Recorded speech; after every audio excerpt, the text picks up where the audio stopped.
როგორ ცხოვრობს გელა გელაძე, ქართული ოცნების შინაგან საქმეთა მინისტრი.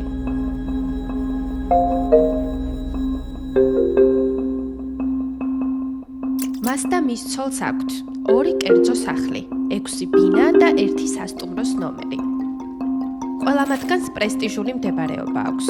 ოქროყანა, ბეთანია, კოჯორი, ბაკურიანი, ხოლო თბილისში ჭავჭავაძის და ყაზბეგის გამზირები.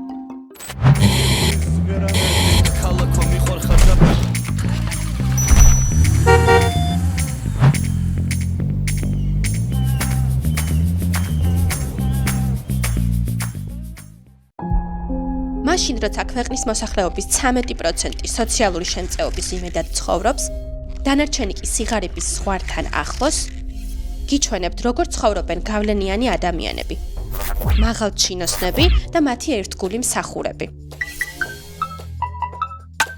გახდით ჩვენი გამომწერი და ამ გადაცემის მომდევნო ეპიზოდები არ გამოგრჩებათ. ფაქტებსა და დოკუმენტებზე დაყრდნობით მოგიყვებით ფუფუნების ამბებს. არ დაგავიწყდეთ ამ ვიდეოს გაზიარებაც.